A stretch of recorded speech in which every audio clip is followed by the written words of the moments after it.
What if Warren Buffett and King Solomon sat down together? What wisdom do you think they would share? What business advice, what investing advice would they share?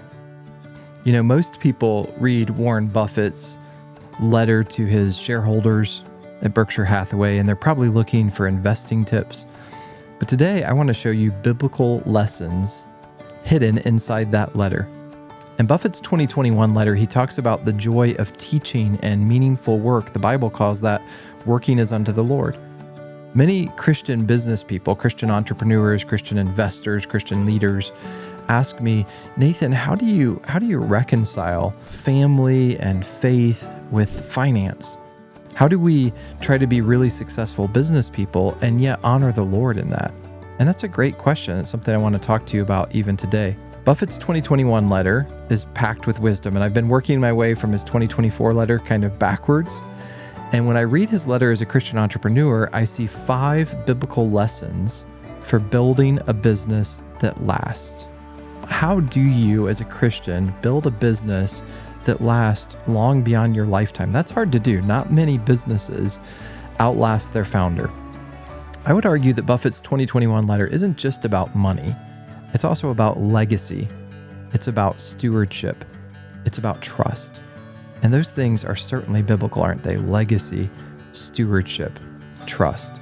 So we're not going to read his letter just looking for investing tips. If you look closely, even though I don't think Warren Buffett is a Christian, his words carry timeless lessons for Christian leaders, Christian business owners, and Christian entrepreneurs. Let's look at 5 biblical lessons from Warren Buffett's 2021 Berkshire Hathaway letter.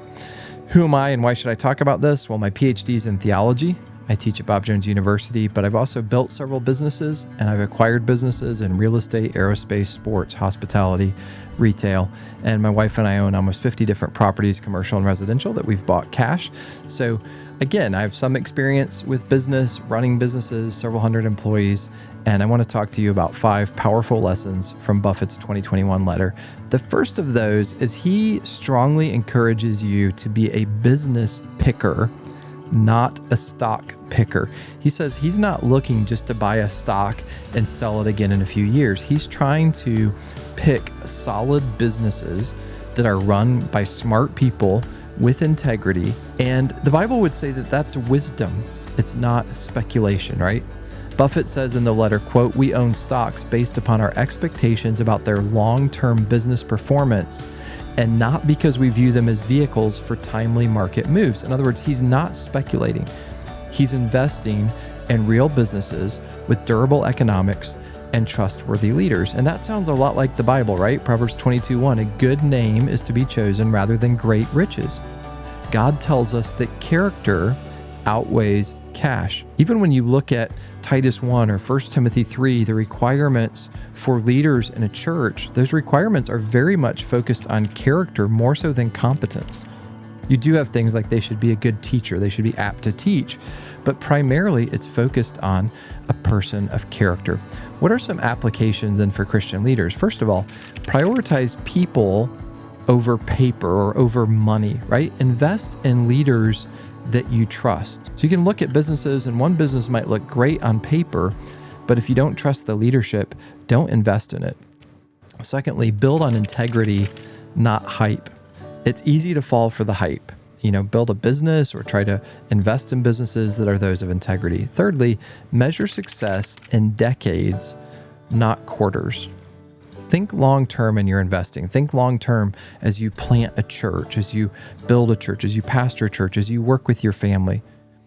I've at times walked away from deals that looked really lucrative at the outset because the other side's character didn't add up, or I wasn't really sure I could trust the person selling this business. In the short run, maybe even a real estate deal, maybe I lost money, but I think in the long run, I avoided disaster. Second lesson, build for the long term. Buffett highlights that Berkshire owns more U.S. infrastructure assets than any other American corporation. At the time of the 2021 letter, they owned $158 billion in property, plants, and equipment. Now, Buffett didn't set out to hold that record of owning more U.S. infrastructure than anyone else. It's simply the result of decades of disciplined, long-term building.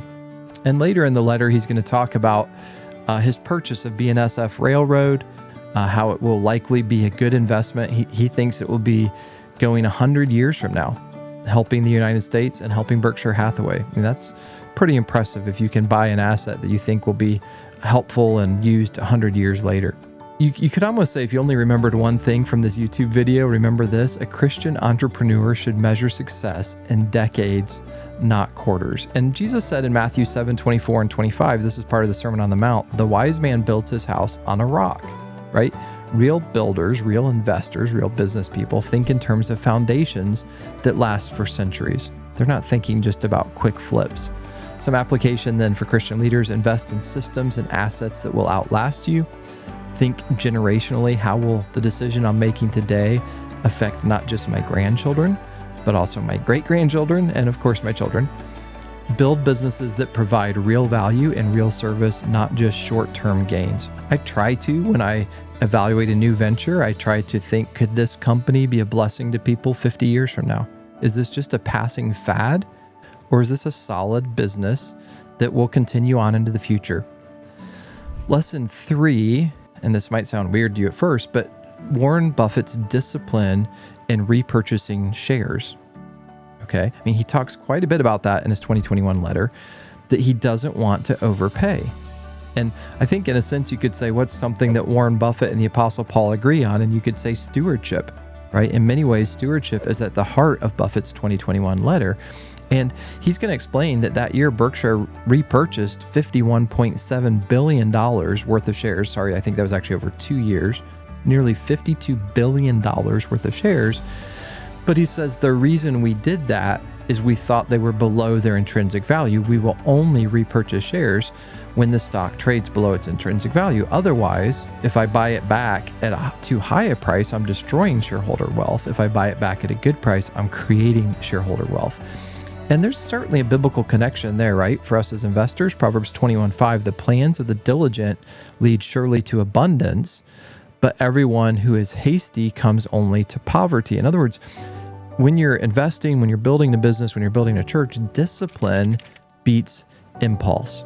So some application for Christian leaders: expand only when the numbers justify it. Don't build a new church building if the numbers don't justify it. Don't chase growth just for your ego's sake. Exercise patience. Wait for the right price if you're looking to buy a stock or a business or a house. Wait for the right partner, the right spouse. Wait for the right opportunity. And like probably many of you, I've passed on many real estate deals that, maybe seem too good to pass up, but when you ran the numbers, they just didn't make sense mathematically. And I think the discipline to not be too eager, to not become infatuated with a potential spouse or a potential property, that discipline can oftentimes save you from regret. Lesson 4 is legacy, and specifically the story of Paul Andrews. It's probably my favorite part of Buffett's 2021 letter is his focus and his tribute to Paul Andrews, who was the founder of Textronics, which later became known as TTI. Paul started with just $500 in savings. He was laid off from a major company, and he ended up building his business, Textronics, later renamed TTI, into a company that eventually reached $7.7 billion in annual sales, right? And it came time to sell this company that's doing almost $8 billion in sales, and he had a lot of options. He knew that he could have sold it to a competitor and cashed out big. That's probably how Paul would have made the most money. But he knew that if he did that, they would keep their own accounting team, they would keep their CFO, and it would mean a lot of layoffs for his current company. It would mean a lot of relocations. It would mean a broken culture. And he was invested in his area of Texas there. He didn't want everything to be broken up. He could have sold to a private equity firm. But if you know anything about that, he knew that his life's work would be flipped in a matter of years, and they would probably cut it into little pieces. And in a sense, Buffett raises the question in his letter: would you sell the business that you poured your life into to the highest bidder? Or would you sell it to a buyer who's going to protect your people? And that's exactly what he just chose to do, right? Paul Andrews sold to Berkshire Hathaway. Why? Because he wanted to sell to a buyer that would protect his people, that would protect his culture, Buffett said he didn't use these words, but basically Paul told me, you're the only one left that I trust. And what happened? Did it prosper under Berkshire? Absolutely. Under Berkshire, TTI grew from 2,387 employees to over 8,000. Their earnings rose by 600%. And Fort Worth, Texas, the community where Paul had spent so much of his time and had developed a legacy, it really remained the hub of operations, not Wall Street, not someplace in New York City, not someplace in California. But Paul's legacy wasn't just financial. At his funeral and his memorial service, Warren Buffett said that so many people spoke about his quiet generosity, that he was constantly supporting local causes, being a blessing and a help to families, helping thousands of employees in need. And Buffett said, this is a perfect example of the kind of person and the kind of business that we want to invest in. And he talked about how he got the opportunity to buy this huge railroad, partly because of Paul and Paul introducing him to the railroad, which was also headquartered in Fort Worth, Texas. He called Paul a class act, right? And Buffett's tribute to him was remarkable. It was kind of heartwarming just reading it. Proverbs 13:22 says, a good man leaves an inheritance to his children's children. Paul Andrews left more than wealth. He also left a legacy of integrity and generosity. What's some application for Christian leaders? Build companies that serve people, not just profit margins. Hopefully your company is profitable or can't be a blessing to anyone. But you want a company that serves people. Think about the story that will be told at your funeral. Remember, your employees and your community are part of your legacy. I've been privileged to build different companies across several different industries, but what I want my kids to say about me isn't, hey, my dad owned a lot of businesses, or my dad made a lot of money. I want my 5 children to say, my dad treated people fairly. He gave generously, and he tried to use his life to the best of his ability to honor Jesus Christ. Will you have that kind of legacy? The 5th lesson revolves around this: teaching, learning, and the joy of doing work that you love. And right at the end of this letter, Buffett reflects on his decades of teaching, from university classrooms to his grandson's 5th grade class. He talks about that 5th grade class being maybe the toughest audience that he ever had. He said he couldn't get them to listen to anything until he talked about all of the shares of Coca-Cola that he owns. And he started talking about Coke's secret formula. And then they all kind of perked up because every 5th grader wants to find out about a secret. He talks about a term, the orangutan effect, that he and his partner, Charlie Munger, often used. And he said, if you got to sit in a room with an orangutan and you tried to explain something to the orangutan about the stock market or anything you tried to teach that orangutan, you would walk out of the room and the monkey didn't learn a single thing, but you learned a lot. Because in trying to teach that orangutan, you actually clarified your own thinking. So he says often one of the best ways to learn is to try to teach something to others. Buffett also advises students, particularly university students, to find work that they would do even if they didn't get paid for it. In other words, he said, don't focus on the paycheck. Don't go into the job, don't go into the vocation that pays the most. You do need to get paid, you need to make a living. But go into the thing that you enjoy, that you love, that you'll look forward to going into work. Surround yourself with people that you respect and people that you enjoy being with. And Buffett said he and Charlie, his partner, really saw their work at Berkshire Hathaway not as a labor, but as a joy. They looked forward to going into work because they got to work on something they loved with people that they really liked. Colossians 3:23 says, whatever you do, do it heartily. Work heartily as to the Lord and not unto men. True fulfillment comes when our work aligns with our calling, when what we're doing is ultimately our service to God. So some application for Christian leaders: teach what you know. It will sharpen your own thinking. Maybe you're a college student right now. Take any opportunity you can to teach other people. Surround yourself with people that you trust and enjoy. I think Buffett said something like, at Berkshire, we have a policy, no jerks allowed, right? So surround yourself with people that you love being with, and seek work that aligns with your gifts, your values, and your calling. Don't just look for work that pays a fat paycheck. Look for work that really aligns with your values and your gifts and ultimately your calling. Buffett says he and Charlie worked for decades, he says it really wasn't like work, with people that they like and trust. That's a biblical principle. The 133rd Psalm says how good and how pleasant it is when brothers dwell in unity. And again, I don't think Charlie Munger or Warren Buffett were Christians, but it's certainly a biblical principle to work together in unity. So in closing, Buffett's 5 lessons that I picked up rereading the 2021 investor letter, 5 lessons for Christian business leaders. Number 1, be a business picker, not a stock picker. Invest in quality businesses. Secondly, build for the long term.